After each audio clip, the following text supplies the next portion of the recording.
Bora falar do Timão porque a Gaviões da Fiel, principal organizada do clube, visitou o CT para conversar com o elenco, com os líderes, inclusive, Dorival Júnior, Fabinho Soldado, e exigir uma mudança, porque tem muita coisa acontecendo no clube. Vamos falar também desse jogo contra o Ceará, necessidade de vitória, muitos desfalques. Chega mais, eu sou o Chico Garcia, inscreva-se no canal e vamos juntos.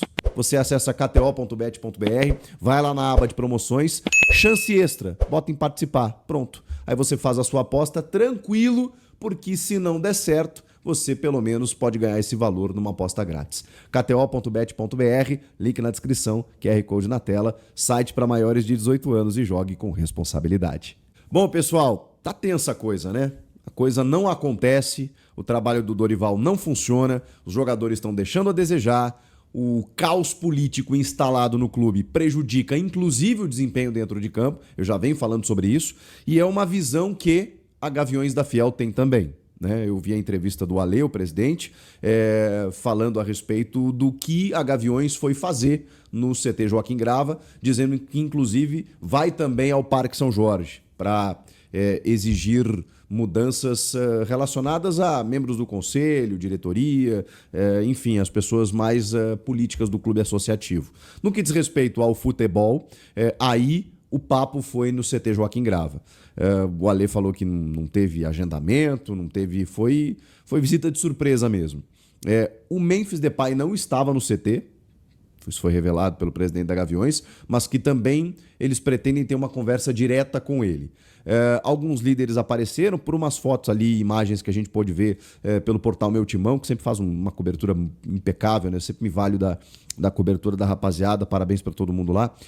Eu consegui ver o Dorival, o Rodrigo Garro, o Fabinho Soldado também foi alvo dessa conversa, e eles tentaram entender, né?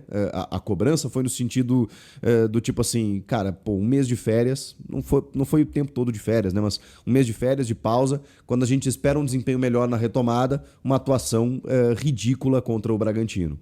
E aí eles tentaram entender, né? Dorival, o que está acontecendo? Em relação ao padrão tático do time, que não está acontecendo, desorganização, enfim, desempenho abaixo dos atletas. E o Dorival ponderou, né? Segundo eles, né? O Dorival explicou que está tendo dificuldades, exatamente porque o elenco tem algumas limitações, né? Então, está muito claro aí, eu não sei até que ponto isso pode prejudicar quando o treinador detecta carências no elenco, né? Como é que isso bate no grupo. Se bem que é sabido, né? Mas, enfim, esse próprio treinador não está conseguindo fazer o time jogar mais.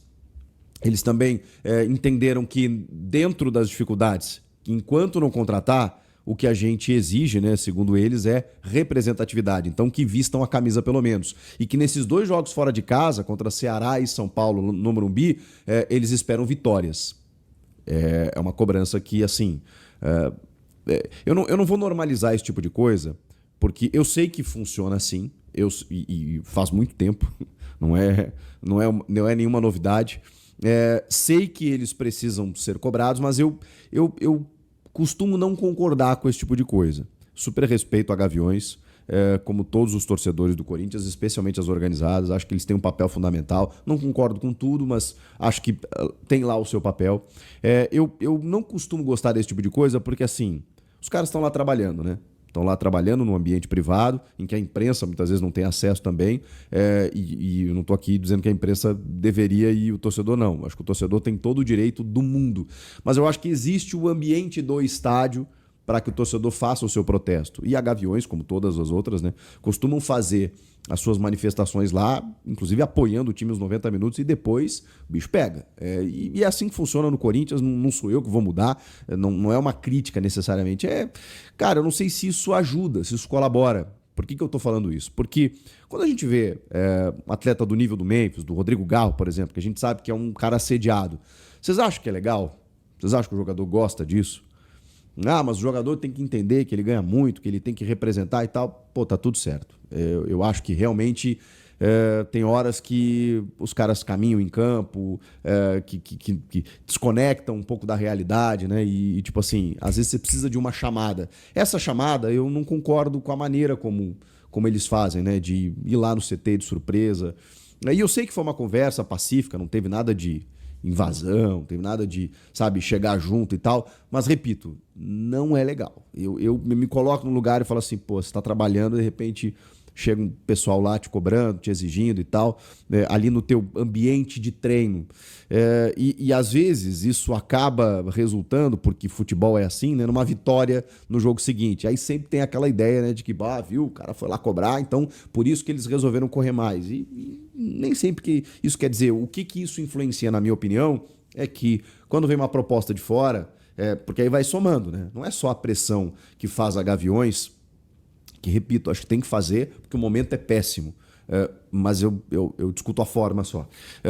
Quando vem esse tipo de pressão e com todo o entorno acontecendo, presidente afastado, dívida lá e cá, salário atrasa, não sei o quê, torcedor chega no CT, se eu sou um Rodrigo Garro, que tenho propostas, ou que posso ter propostas, vocês acham que o cara não pensa, tipo assim, velho, vou meter o pé antes que esse time aqui daqui a pouco brigue por não cair numa tabela de campeonato, e aí a coisa começa a ficar pior, aí eu não consigo nem colocar o meu carro aqui dentro do CT, que daqui a pouco já vem a galera, porque aí, né, hoje a conversa foi pacífica, em algum momento pode não ser, né? E aí eu não estou nem falando da Gaviões, estou falando de inúmeras manifestações que a gente sabe que às vezes, né, precisa de um só, né? Precisa de um idiota passar do ponto ali para daqui a pouco a gente entender que esse tipo de coisa não cabe, na minha opinião. Mas, enfim, o que aconteceu foi isso. Foi uma visita e foi cobrança no sentido do padrão tático do Dorival, de contratações do Fabinho, do elenco jogar mais e de uma necessidade de resposta urgente, porque eles entendem que, e aí eu concordo, que o ambiente político turbulento do clube tem afetado o desempenho. E eu acho que é uma explicação. Quando eu falei para vocês, eu sempre me acostumei.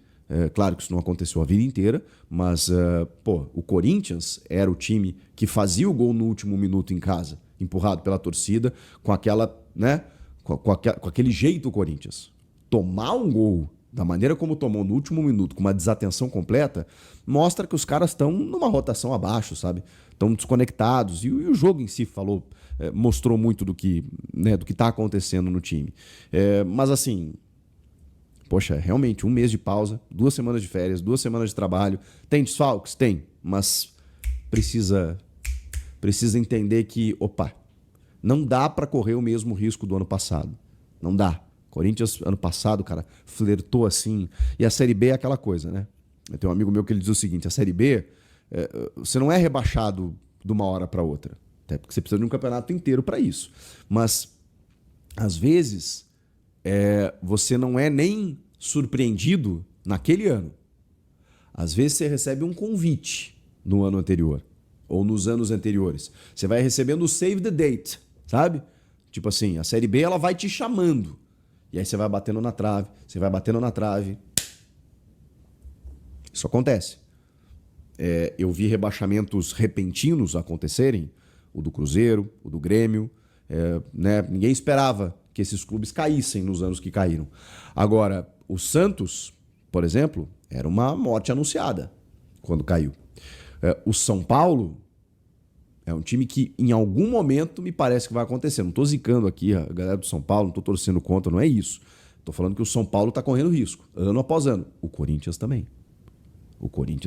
Então, assim, todo cuidado, porque, cara, é um desespero, é um prejuízo danado e a gente sabe, o Corinthians, clube grande, ainda mais o Corinthians, quando entra na zona, chega perto ali, cara, e ainda mais com tudo que tá vivendo fora do campo, então é muito perigoso, porque aí não sai mais, aí a areia é movediça, cara, aí começa a patinar, então não pode correr o risco do que correu ano passado, esse ano. Então, para isso acontecer, tem que reagir. O Ceará venceu o Fortaleza, derrubou o Vojvoda, inclusive, no fim de semana. E, cara, tá com uma equipe assim, bem organizada, bem montada, tem feito bons jogos. Não tô dizendo que o Ceará virou um super time de uma hora para outra, não é isso. O problema é que o Corinthians não tem se ajudado. E tem desfalques significativos. Não tem ataque para levar para esse jogo. Quando eu digo que não tem ataque, é porque assim, não tem um ataque que você considere minimamente titular. Nem o titular, nem o reserva. Porque o Yuri Alberto já tá fora, a gente sabe. O Memphis e o Romero tomaram o 3º cartão. E olha que o Memphis foi duramente criticado, que eu discordo. Acho que ele seria importante nesse jogo. Porém, entendo que pode ter sido uma estratégia para tomar o terceiro, folgar hoje e ficar livre no clássico, porque se ele toma um cartão amanhã, né, nesse jogo contra o Ceará, ele ficaria ausente no clássico, e a gente sabe, né? Clássico, Morumbi, aquela coisa toda, o Memphis vai querer jogar, né? Então, não sei nem se não foi combinado com a comissão técnica esse terceiro cartão dele, porque muita gente achou estranho, né? Ele meio que forçou esse terceiro cartão.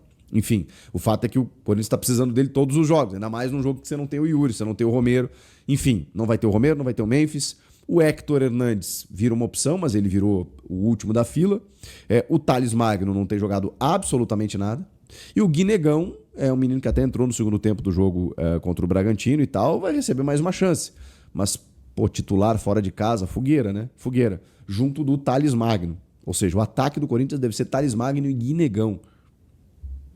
E dá pra esperar algo diferente? Não dá. Então, não sei. Até o menino Cauê lá foi relacionado também mais uma vez, porque não tem atacante. E tem o Héctor Hernandes, que tá relacionado, mas assim, vai entrar no segundo tempo pra uma bola aérea, sei lá.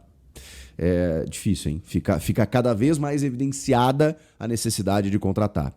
De resto, o Gustavo Henrique tá fora também, por um controle de carga. O Rian teve um problema estomacal, tá fora também. E o Yuri já estava fora também, né? E o Hugo, lateral, que, vamos combinar, não faz falta nenhuma, né? Tá com uma lesão muscular na coxa e também tá fora. De resto, tá todo mundo à disposição, mas de resto é ótimo, né? Vamos lá, Hugo no gol, Mateuzinho na direita, na esquerda, Bidu ou Angeleri. Acho que o Bidu. Dupla de zaga, o André Ramalho tá de volta, né? E o Kaká. Meio de campo. Vamos lá. O Maicon e o Bidon também estão de volta, tá? Eu acho que ele pode manter o que ele fez contra o Bragantino, com Ranieri, Martínez, Carrilho e Garro, com o Thales Magno e o Guinegão, ou o Maicon e o Bidon entrarem nesse time, mas eu não sei, fica difícil de entender. O Maicon aparentemente é um titular do Dorival, mas eu acho que o Ranieri faz melhor a função de primeiro homem. Embora assim ninguém jogou bem contra o Bragantino, né? Então não podemos se basear por esse jogo. Acho que o Ranieri é mais jogador ali, Martínez, Carrilho e Garro. Para mim essa é a formação ideal, que a gente em determinado momento entendeu como ideal no time do Ramon. De repente o Dorival entendeu que era o Maicon. Tem o Bidon também, que eu acho que fez alguns bons jogos, tá numa vitrine para ser vendido, então daqui a pouco tem que usar, não sei. Então realmente não tem como cravar qual será o time, são essas as possibilidades. Jogo com necessidade de vitória, 7h30 na Arena Castelão, e depois tem o clássico contra o São Paulo no Morumbi no fim de semana.